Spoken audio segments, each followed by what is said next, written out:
Son las 8:30 en Bogotá. Continuamos revisando las noticias en directo a América de France 24. Continúa la incertidumbre en Honduras ante la falta de avance en el conteo de las actas en las elecciones presidenciales. En el más reciente reporte se redujo la diferencia de votos entre Nasri Asfura y Salvador Nasralla. A la tensión se sumó la declaración de Donald Trump, quien aseguró que están tratando de cambiar el resultado de los comicios. Además, se informó en los últimos minutos de la salida de prisión del expresidente hondureño Juan Orlando Hernández, condenado por corrupción en Estados Unidos tras el indulto otorgado por el presidente Donald Trump. En Ucrania, la atención está centrada en las declaraciones cruzadas sobre Pokrovsk. Rusia asegura que ya controla esta ciudad estratégica en Donetsk y también en Vovchansk, en Kharkiv, mientras que Ucrania lo niega.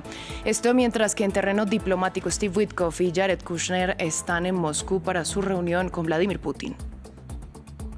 El Papa León XIV partió de Líbano tras una visita de 3 días. Su último acto fue una misa en el golpeado puerto de Beirut ante unas 150.000 personas. El pontífice llamó a lograr nuevos enfoques en Oriente Medio que rechacen la violencia. En los últimos meses, Alemania ha experimentado un fuerte aumento de los delitos de odio contra la comunidad queer. Según las cifras de la Oficina Federal de Policía Criminal y del Ministerio Federal del Interior, en 2024 se registraron 1.765 delitos penales en la subcategoría de orientación sexual, lo que supone un aumento de aproximadamente el 18% con respecto al año anterior. Lo revisamos en nuestro reportaje del día.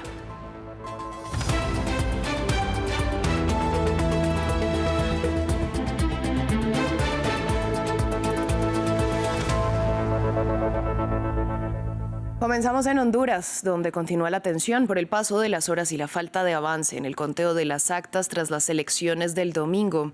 En el más reciente reporte, Salvador Nasralla, del Partido Liberal, recortó la ventaja frente a Nasri Asfura, que ha liderado el escrutinio desde el inicio.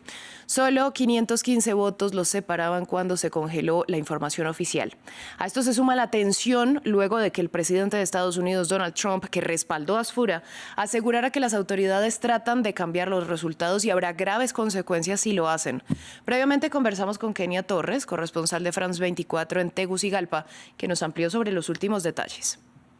Únicamente que existe una gran incertidumbre entre el pueblo hondureño a raíz precisamente de la falta de actualización por parte del Consejo Nacional Electoral. Se le vio por última vez a los consejeros de este órgano electoral precisamente la noche del domingo 30 de noviembre, cuando 3 horas después del cierre de las votaciones dieron el primer escrutinio.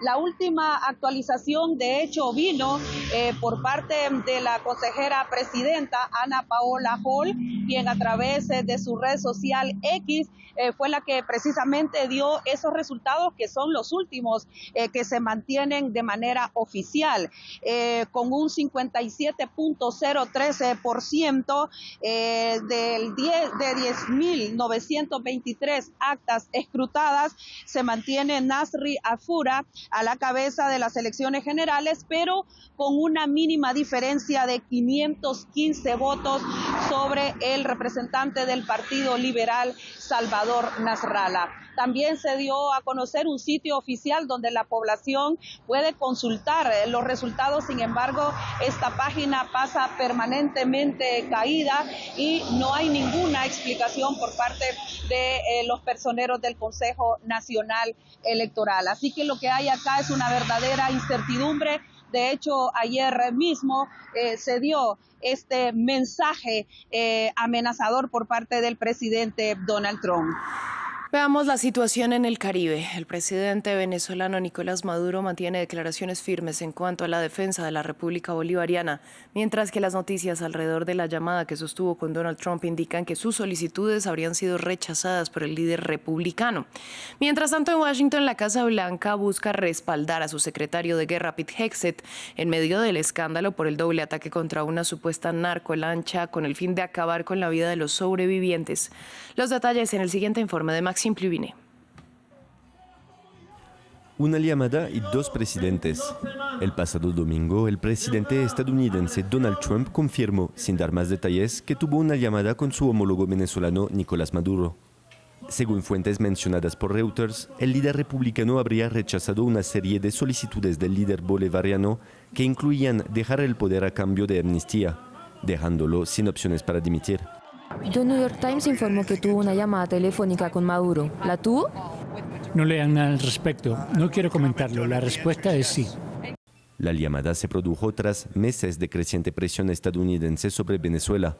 Una presión militar que incluye ataques contra lanchas presuntamente usadas por narcotráfico en el Caribe, así como reiteradas amenazas de Trump de extender operaciones militares a tierra. Su administración también designó el Cártel de los Soles, una supuesta organización encabezada por Maduro, como organización terrorista. El ejército estadounidense ha atacado al menos 19 embarcaciones desde septiembre, sin proporcionar hasta ahora ninguna evidencia concreta de la participación de dichas embarcaciones en el narcotráfico.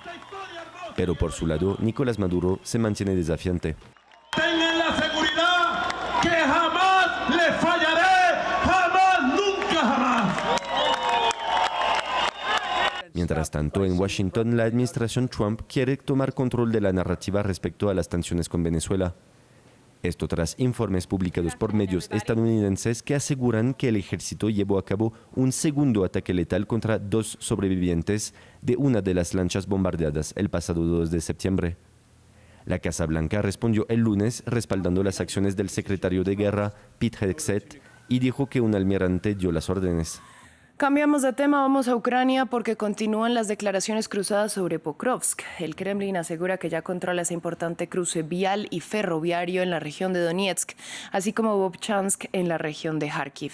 Kiev niega la información. Para ampliar los detalles, conectamos previamente con Catalina Gómez Ángel, enviada especial de France 24.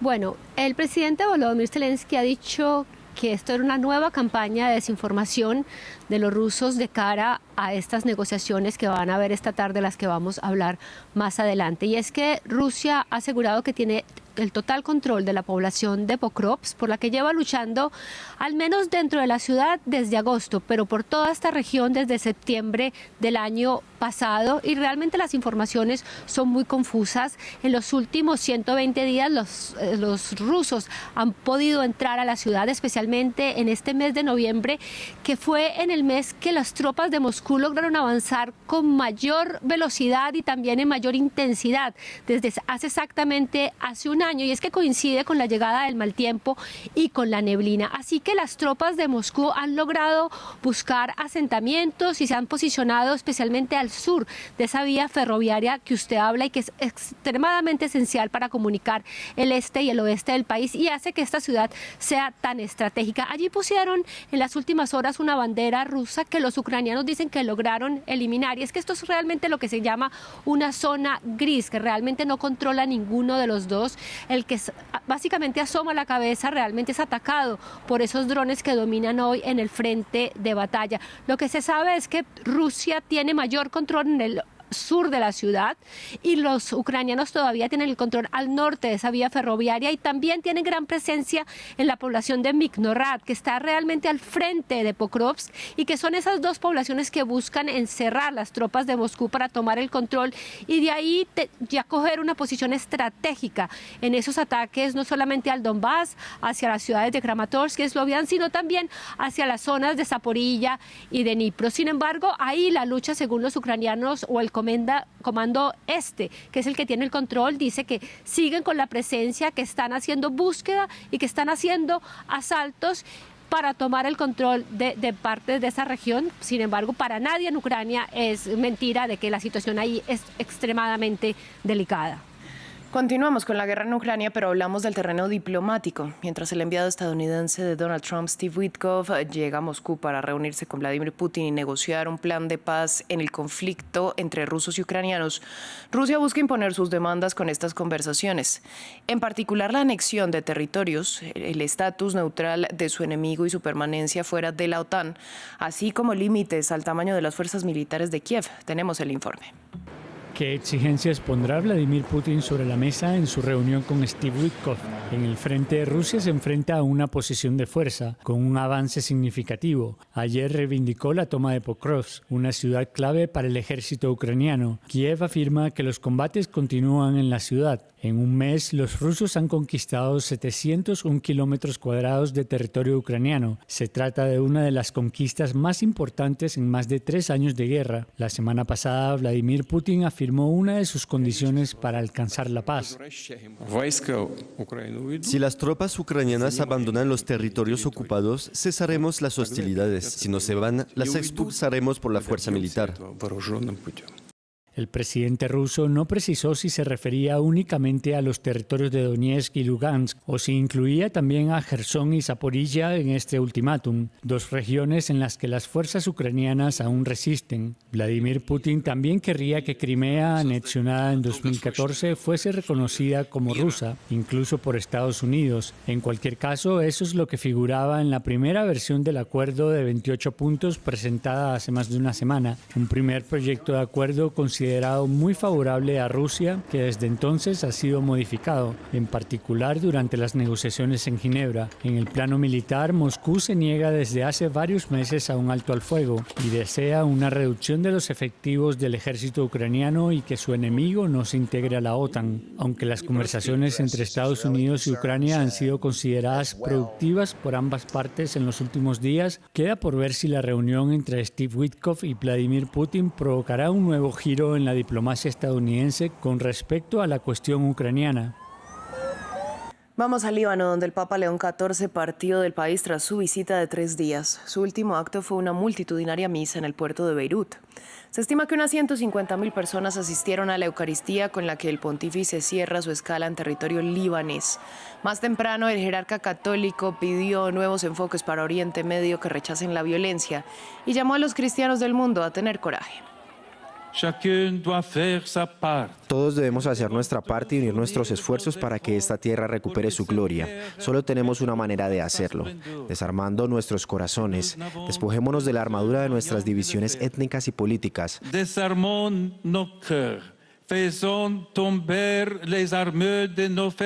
Abramos nuestras confesiones religiosas al encuentro mutuo y reavivemos en nuestros corazones el sueño de un Líbano unido. Un Líbano donde reine la paz y la justicia, donde todos nos reconozcamos como hermanos y hermanas.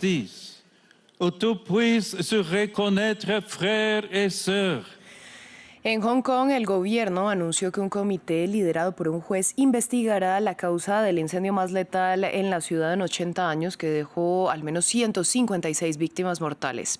En el anuncio también se indicó que el juez revisará cómo se estaba llevando a cabo la supervisión de las renovaciones de los edificios. Hay 15 arrestados bajo sospecha de homicidio involuntario en medio de la investigación penal que se adelanta y otras 12 por presunta corrupción. Continuamos con nuestro reportaje del día. En los últimos meses, Alemania ha experimentado un fuerte aumento de los delitos de odio contra la comunidad queer. Según las cifras de la Oficina Federal de Policía Criminal y del Ministerio Federal del Interior, en 2024 se registraron 1.765 delitos penales en la subcategoría orientación sexual, lo que supone un aumento de aproximadamente el 18% con respecto al año anterior. Esta violencia se atribuye principalmente a la extrema derecha y preocupa a la comunidad LGBTIQ+, sobre todo porque Alemania ha sido considerada durante mucho tiempo un país tolerante con las minorías sexuales y de género, especialmente Berlín. Cerca de 1.000 personas participan en la marcha anual en apoyo a los derechos de las minorías sexuales y de género. Una manifestación celebrada bajo estrictas medidas de seguridad, ya que los ataques contra esta comunidad se han disparado en el este de Alemania. Ihr zeigt mit eurem Hiersein, dass wir solidarisch an der Seite sind. Ihr zeigt mit eurem Hiersein, dass wir nicht alleine sind als queere Menschen. En los márgenes, pequeños grupos de activistas neonazis intentan interrumpir la marcha, pero la policía los contiene rápidamente. Nunca antes el orgullo de Cottbus había estado tan fuertemente vigilado. Este día no se reporta ni un solo incidente, un alivio para esta activista. Este es el Christopher Street Day más grande que hemos tenido aquí en Cottbus y es pacífico. No pasó nada grave y eso es simplemente maravilloso. Un momento raro de calma tras lo que ha sido un año difícil para Leif. El centro cultural que alberga su organización de apoyo contra el SIDA ha sido atacado repetidamente. Las banderas arcoíris que se exhiben en la fachada suelen ser arrancadas. Pocos días antes de la marcha se produjo un incendio en la entrada del edificio. La policía está investigando. Aún no está claro si el fuego fue provocado o no. En esta región, el auge de la extrema derecha ha afectado profundamente a la comunidad queer. No es solo el partido de extrema derecha AfD quien está detrás de esto. La opinión pública misma ha cambiado mucho. Todo lo que hemos logrado en los últimos años en términos de libertad e igualdad se está cuestionando nuevamente. En 2025, casi la mitad de los eventos LGBTQ+ fueron objeto de ataques, según la Fundación Amadeu Antonio. Solo en Brandeburgo, las agresiones contra minorías sexuales se han triplicado en apenas 2 años. Pero incluso en Berlín, la homofobia va en aumento. En el corazón de Neukölln, este café ha sido atacado repetidamente. Recientemente se ha desplegado allí una unidad de protección policial.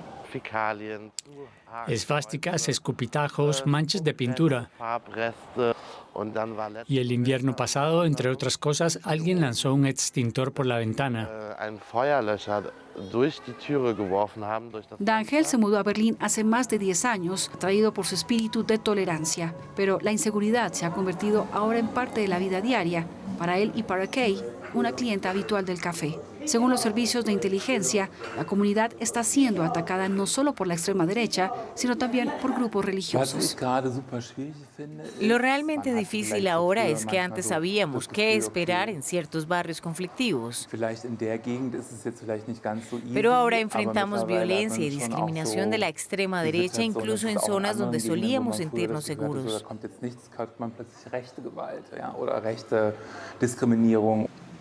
En señal de solidaridad, los vecinos han colgado banderas arcoíris desde sus balcones.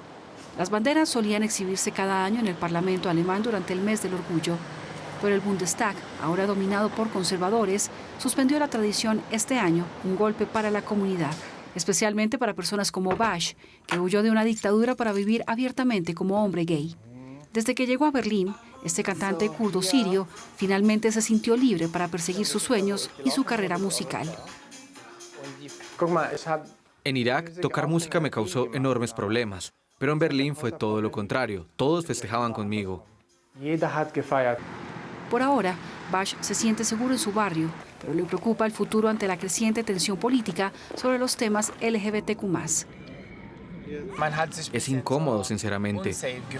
Todo este debate sobre quitar la bandera arcoíris del Bundestag. Esa bandera solía simbolizar aceptación y ahora me pregunto, ¿ya no soy bienvenido aquí?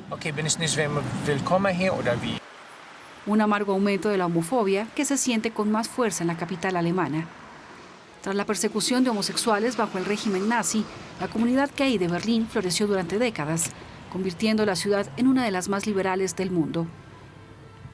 Pero incluso el Museo Gay de la ciudad, que documenta esta historia, enfrenta ahora ataques y pide acción.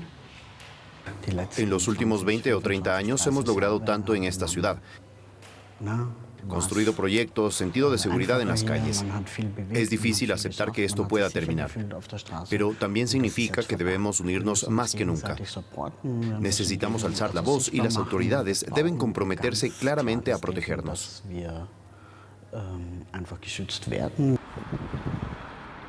En Berlín, la policía ha creado unidades especiales para combatir los delitos homófobos, un modelo que otras regiones podrían adoptar pronto. Así cerramos este bloque informativo. A ustedes les agradecemos su sintonía. Los dejamos con nuestra sección de historia. Mi compañero Álvaro Cordero.